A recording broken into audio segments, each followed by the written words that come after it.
Mari kita sama-sama tundukkan hati kita.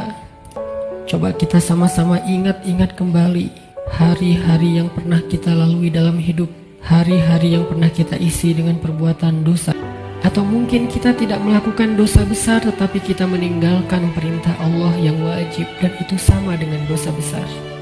Maka teman-teman sekalian, mari sejenak kita renungkan perjalanan hidup kita. Sudah berapa tahun kita pergi dari Allah Subhanahu wa Ta'ala? Coba kita renungkan, sudah berapa tahun kita meninggalkan agama Allah Subhanahu wa Ta'ala? Sudah seberapa tahun kita menjauh dari Allah Subhanahu wa Ta'ala? Sudah berapa tahun kita mengabaikan perintah dan larangan Allah Subhanahu wa Ta'ala? Sudah berapa tahun kita mengabaikan panggilan-panggilan azan untuk menghadap Allah Subhanahu wa Ta'ala? Sudah berapa tahun kita hidup hanya dengan pilihan kita sendiri, seolah-olah kita lebih tahu yang baik dan buruk daripada Allah Subhanahu wa Ta'ala? Sudah berapa tahun kita menjadikan Allah tidak lagi penting dalam hidup kita? Coba renungkan perjalanan hidup kita. Apa yang telah menjadikan hidup kita berantakan selama ini? Hal apa yang telah menjadikan hati kita keras sehingga malas melaksanakan sholat? Hal apa yang telah menjadikan rezeki kita sulit dan bahkan menumpuk hutang selama ini? Hal apa yang telah merusak akhlak kita sehingga kita menjadi pemarah selama ini? Hal apa yang telah menjadikan hubungan kita dengan kedua orang tua kita menjadi renggang selama ini? Tidak ada hal lain teman-teman selain dosa. Dosa satu-satunya penyebab hati kita menjadi keras. Dosa satu-satunya yang menjadikan rezeki kita sulit. Kalaupun kita mendapatkan harta, tetapi kita tidak mendapatkan bahagia. Kalaupun kita mendapatkan penghasilan yang besar, tetapi kita tidak mendapatkan keberkahan. Tidak ada yang bisa menjadikan hidup kita berantakan seperti dosa. Dosa yang telah menjadikan kita hubungan dengan orang tua menjadi renggang. Dosa yang telah merusak hubungan keluarga kita. Dosa yang telah menjauhkan kita dari orang-orang solih. Dosa yang telah membuat kita larut dalam kesia-siaan hidup. Tidakkah kita sadar kalau kita adalah pendosa? Apakah kita merasa tidak punya dosa? Sungguh orang yang sedikit dosanya pasti mudah bagi dia untuk bisa menangis ketika sholat. Apakah kita mudah menangis ketika sholat? Sungguh orang yang sedikit dosanya tidak akan pernah bosan membaca dan mendengar Al-Quran dibacakan. Bagaimana dengan kita? Berapa juz bacaan kita dalam sehari? Tidak mungkin hubungan kita dengan Al-Quran menjadi renggang kecuali penyebabnya karena dosa. Cukuplah itu sebagai bukti teman-teman, kalau kita adalah pendosa. Tidakkah kita merasa diri kita banyak dosa? Apakah hati kita bergetar ketika nama Allah disebutkan? Itu adalah bukti kalau kita banyak dosa yang menyebabkan hati kita membatu dan keras. Tidakkah kita sadar kita banyak dosa, bahwa kita belum mampu benar-benar berbakti dan membalas semua jasa-jasa kedua orang tua kita? Tidak mungkin hubungan kita dengan orang tua menjadi buruk kecuali penyebabnya karena dosa. Maka teman-teman sekalian, jika semua yang tadi saya sebutkan terjadi dalam hidup kita, kita mudah bosan membaca Al-Quran, kita malas untuk mendirikan sholat, kita tidak bisa menahan amarah kita, hubungan kita dengan orang tua tidak baik, nama Allah disebutkan hati kita tidak berasa apapun, maka cukup semua itu menjadi bukti sampai saat ini kita masih menjadi pendosa. Kita adalah pendosa yang butuh ampunan Allah. Kita adalah pendosa yang butuh kasih sayang dan perhatian dari Allah. Kita adalah pendosa yang mencoba untuk pulang kembali kepada Allah setelah sekian lama pergi dari Allah. Kita adalah pendosa yang takut jika suatu saat harus kembali kepada Allah, dan kita masih memikul dosa-dosa kita di punggung kita, sehingga kita mengetuk pintu rahmat Allah. Ya Rahim, bukakanlah pintu rahmat dan kasih sayang-Mu untuk kami. Kita mengetuk pintu ampunan Allah. Ya Ghaffar, Bukakanlah pintu ampunan untuk kami para pendosa. Kami tidak sanggup pulang bertemu dengan Engkau dengan memikul dosa-dosa. Jangan biarkan lidah kami menjadi keluh di akhir hayat kami, sehingga kami tidak mampu mengatakan La ilaha illallah, tertahan oleh dosa-dosa. Jangan biarkan kubur kami menjadi sempit, meremukkan tulang belulang kami, gelap gulita, dan tidak ada penolong, tersiksa karena dosa-dosa. Jangan biarkan kami berjalan tanpa alas kaki di padang mahsyar yang panas, seorang diri tertatih beribu-ribu tahun lamanya dan tidak tahu arah kemana, karena kami harus memikul dosa-dosa. Jangan biarkan ya Allah Rasulullah SAW tidak menoleh ke arah kami di padang mahsyar karena terhalang oleh dosa-dosa. Jangan biarkan ya Allah ketika Rasulullah SAW menyambut umatnya di padang mahsyar, memberikan mereka minuman dari telaga Kausar, tersenyum ke wajah-wajah mereka, bersalaman dengan mereka, memeluk mereka dengan penuh perhatian, dan kami terhalang dari semua kebaikan itu karena dosa-dosa. Kami tidak sanggup ya Allah. Seandainya kami bertemu dengan Nabi di padang mahsyar, kami mencoba untuk tersenyum kepada beliau, sedangkan beliau memalingkan pandangannya dari kami, karena beliau tidak mengenal kami, karena wajah kami tertutup dengan dosa-dosa.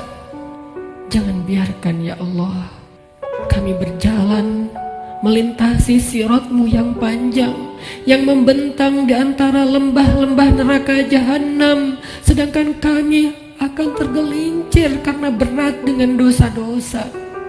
Jangan biarkan ya Allah asap, percikan, bahkan api neraka menyakiti ruas-ruas kulit kami, dan kami tidak akan tahan terhadap siksaannya ya Allah. Karena sungguh tidak ada balasan dari dosa kecuali azab darimu ya Allah. Jangan biarkan ya Allah di akhirat kelak ketika teman-teman kami, saudara kami, pasangan kami, keluarga kami, orang-orang yang kami kenal bersuka cita di dalam surgamu, mendapatkan puncaknya nikmat surga, memandang wajahmu, sedangkan kami terhalang dari semua itu oleh dosa-dosa ya Allah. Jangan biarkan lidah kami menjadi keluh dan tidak mampu menjawab pertanyaan-pertanyaanmu ketika Engkau menghisap kami. Engkau bertanya tentang dosa kami satu persatu. Bagaimana kami akan menjawabnya di hadapanmu ya Allah? Jika Engkau bertanya satu demi satu dosa-dosa yang pernah kami kerjakan, yang kami pikir Engkau tidak tahu karena kami melakukannya diam-diam, padahal tidak ada yang tersembunyi dari pandanganmu. Engkau maha mengetahui lagi maha menyaksikan. Bagaimana kami akan menahan rasa malu di hadapanmu seandainya Engkau bertanya tentang aib dan rahasia-rahasia dosa yang kami sembunyikan ya Allah? Kami tidak akan mampu ya Allah. Maka ampunkanlah dosa kami ya Allah. Dengan kasih sayang-Mu yang Engkau berikan di bulan Ramadan, dengan rahmat yang Engkau limpahkan di bulan Ramadan, dengan janji-janji maha benar yang Engkau telah tuliskan untuk kami di bulan Ramadan, bahwa siapapun yang beribadah di bulan Ramadan, barang siapa yang berpuasa di siang harinya, mendirikan sholat di malam harinya, Engkau akan mengampuni dosa-dosa mereka. Maka ampunkan dosa-dosa kami malam ini ya Allah.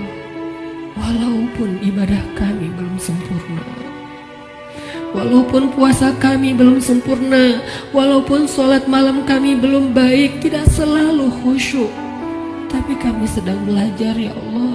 Maafkan kami, ampunkan dosa-dosa kami. Jangan biarkan satu pun tersisa yang akan menyandung kaki kami di padang mahsyar, yang akan menggelincirkan langkah-langkah kami ketika melintasi sirat. Ampunkan ya Allah dosa-dosa kami. Teman-teman sekalian, ayo kita tebus. Kita tebus dosa-dosa kita di masa lalu dengan lebih semangat meminta ampun kepada Allah. Jangan mengeluh, mari kita beristighfar kepada Allah Subhanahu wa taala. Astaghfirullahalazim, Astaghfirullahalazim. Astaghfirullahalazim. Astaghfirullahalazim. Astaghfirullahalazim. Astaghfirullahalazim. Astaghfirullahalazim. Astaghfirullahalazim. Astaghfirullahalazim. Astaghfirullahalazim.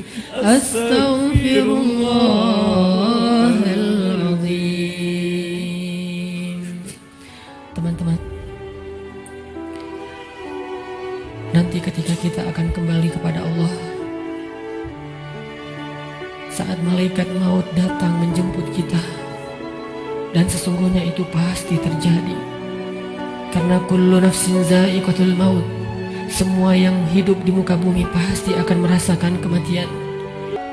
Ketika malaikat maut datang menjemput kita, kita tidak akan punya waktu satu detik pun untuk menundanya. Yang belum sempat bertemu dengan keluarganya tidak akan bertemu lagi. Yang belum sempat meminta maaf kepada kedua orang tuanya tidak akan sempat lagi meminta maaf. Yang belum sempat untuk datang bersimpuh di depan kaki ibundanya tidak akan bisa melakukannya lagi. Yang ingin mengecup kening anak-anaknya yang dia cintai sudah tidak akan mampu melakukannya lagi. Yang ingin meminta maaf kepada istri yang pernah dia zalimi, suami yang pernah dia durhakai, tidak akan punya lagi kesempatan.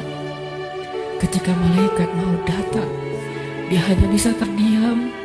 Hatinya penuh dengan rasa gelisah, khawatir, bingung, takut, dan menyesal terhadap kehidupannya yang sia-sia. Malaikat akan berkata kepadanya, "Wahai hamba Allah, telah datang kepadamu kebenaran yang dijanjikan Allah. Inilah hari kamu akan kembali kepada Allah. Inilah hari kamu akan kembali ke hadirat Allah. Kamu siap ataupun tidak?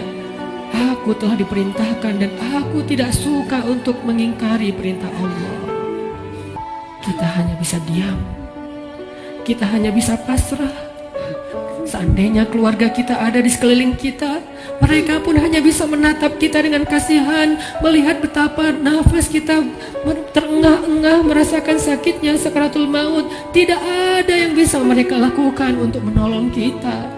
Ibu, ayah, saudara, pasangan, anak, tak seorang pun bisa menolong kita pada hari itu. Semuanya hanya menatap kita dengan kasihan, dan kita pun menatap mereka untuk terakhir kalinya. Dicabutlah nyawa dari ujung kaki kita.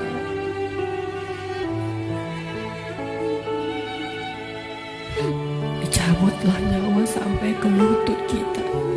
Rasa dingin menjalar dari ujung jari kita sampai ke lutut, disertai rasa sakit yang tidak bisa dibayangkan. Lalu menyesak sampai ke dada kita, seolah-olah kita berada di sebuah lubang yang sangat kecil, yang bahkan lebih kecil daripada lubang jarum, sehingga kita tidak punya ruang untuk bernafas. Tiba-tiba kita menjadi tersesak. Semua mata memandang kita hanya dengan kasih sayang, tapi tidak mampu menolong kita. Tiba-tiba kita tidak bisa bersuara. Tiba-tiba merasa haus, seolah-olah seandainya air lautan diberikan untuk kita, kita minum sampai habis, bahkan tidak bisa mengobati rasa haus yang luar biasa. Saat itulah kita akan bisa melihat semua dosa yang pernah kita kerjakan dalam hidup kita. Terlintas semua perbuatan-perbuatan maksiat yang pernah kita kerjakan diam-diam atau sembunyi-sembunyi. Semuanya tampil di depan mata kita, seolah-olah semuanya menjadi ancaman bagi kita. Ya Allah, saya ingin bertaubat, tetapi kata malaikat sudah terlambat. Tidak ada lagi kesempatan bagi kamu untuk bertaubat. Dicabutlah nyawa sampai ke ujung ubun-ubun kita. Inna lillahi wa inna ilaihi raji'un.